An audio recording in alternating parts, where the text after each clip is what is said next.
અહીંયા ઉપસ્થિત થવાનું કારણ હું એકદમ સીધું સાદું અને સરળ ગણિત છે.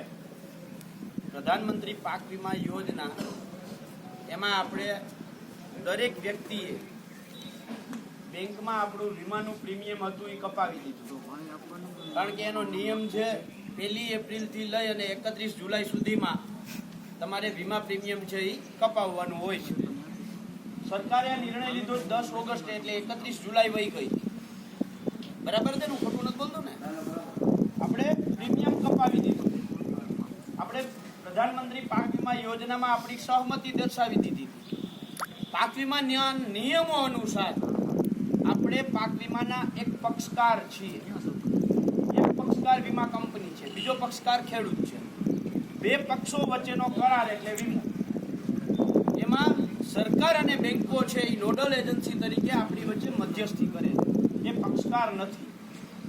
પણ તેમ છતાંય પાક વીમાના નિયમો એમ કહે છે કે બંને પક્ષકારની સહમતિ વગર વીમો થાય પણ નહીં, અને જો વીમાનો કરાર થઈ ગયો હોય તો એ રદ પણ થાય નહીં. આ વીમાના નિયમો છે.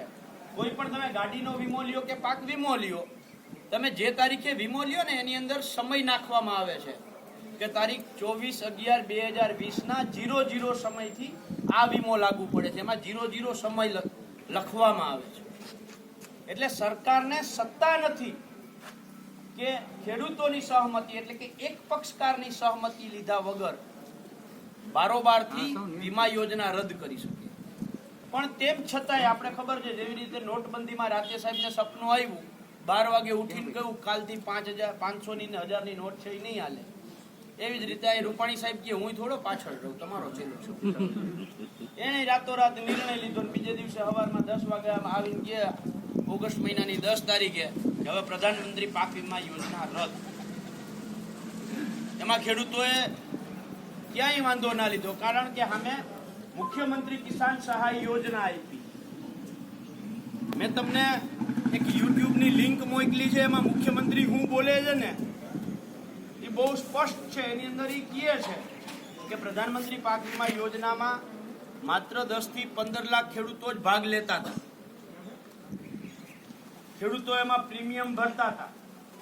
હવે ખેડૂતોએ પ્રીમિયમ ભરવાનું નથી, આવા શબ્દો કહે છે. હવે ખેડૂતોએ પ્રીમિયમ ભરવાનું નથી, વગર પ્રીમિયમે અમે પાક વીમો ખેડૂતોને આપવાના છીએ.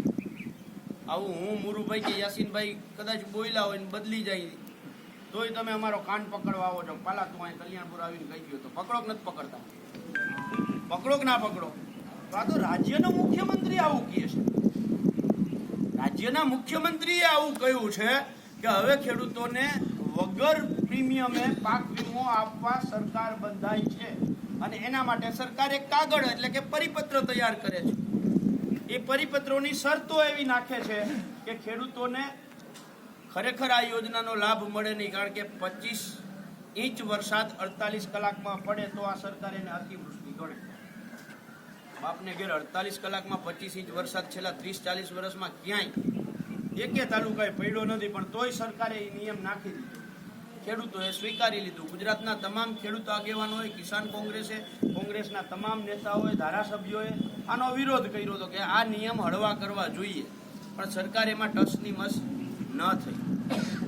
એનાથી આગળ માવઠાની વ્યાખ્યા કરી કે 48 કલાકમાં 2 ઇંચ વરસાદ માત્ર તાલુકા મથકે એટલે કે આ મામલતદાર કચેરીની અંદર વરસાદ નોંધાય તો જ એને માવઠું ગણાય.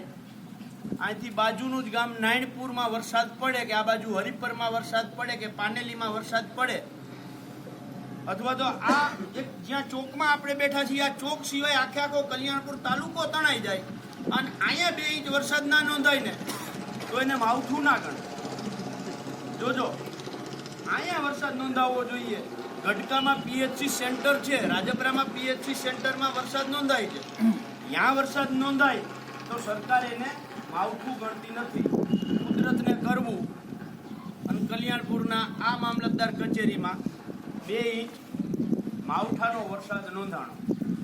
માત્ર કલ્યાણપુરમાં જ નહીં, આવી જ રીતે કચ્છના 3 તાલુકા અંજાર, ગાંધીધામ અને ભુજ, રાજકોટના 3 તાલુકા કોટડા, સાંગાણી, ધોરાજી અને ગોંડલ, પોરબંદરનું રાણાવાવ, જામનગરનું ધ્રોલ, અમરેલીનું બાબરા, ગીર સોમનાથનું ગીર ગઢડા,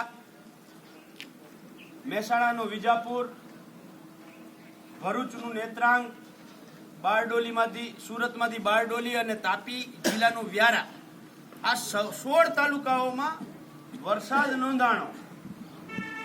આપણા રાજ્યના કૃષિ મંત્રીને રાજુભાઈ રૂપારેલિયા જેવા કે રાજુભાઈ કે ધર્મેશ જેવા કોઈ પત્રકાર હશે અને મોરબીમાં કૃષિ મંત્રીને પ્રશ્ન પૂછ્યો કે સાહેબ આ તાલુકામાં માવઠાનો વરસાદ પડ્યો તો એ તમે હજી જાહેર કા નથી કર્યો?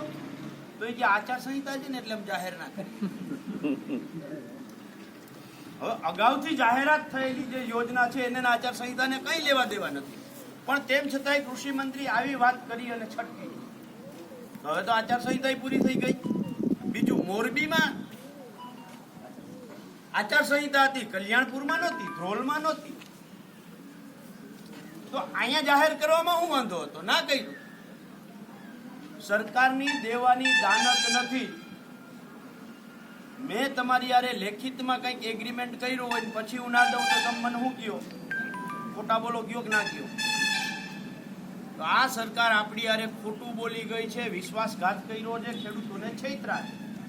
એના માટે હમણાં અઠવાડિયા 10 દિવસ પહેલા અમે 10-12 જણા જિલ્લા પંચાયતના તમામ સદસ્યો, યાસીનભાઈ, મુડુભાઈ, અમે બધાએ ભેગા થઈને નક્કી કર્યું કે આ મુદ્દે આપણે લડાઈ કરવી છે.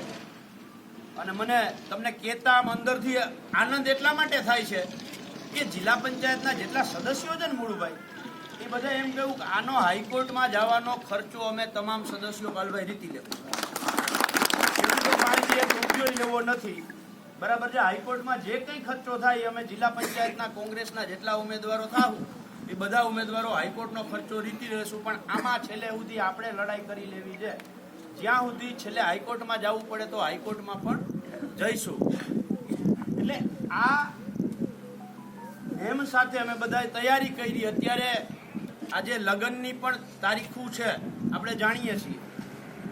આજે ચણા, ધાણા, જીરું, અજમાન, મેથી, ઘઉંને વાવવાનું, પાણી પાવાનો ફૂલ સમય છે. તેમ છતાંય તમે બધા જે મોટી સંખ્યામાં ઉપસ્થિત રહ્યા એના માટે તમારા બધાનો હું આભારે માનું છું.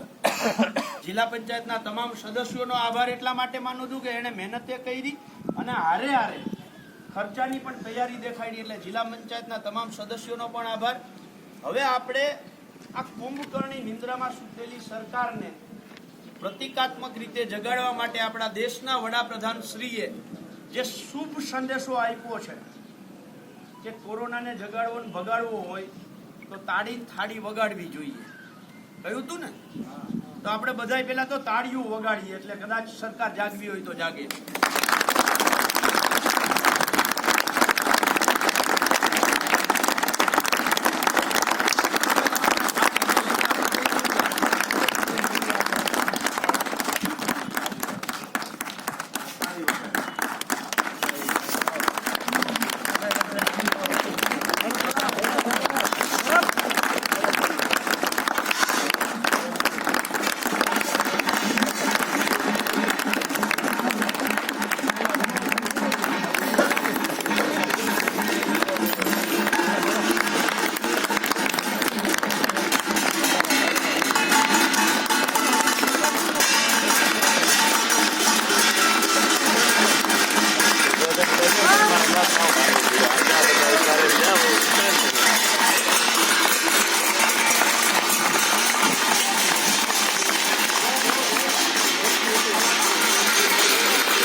રુચિ રાખો.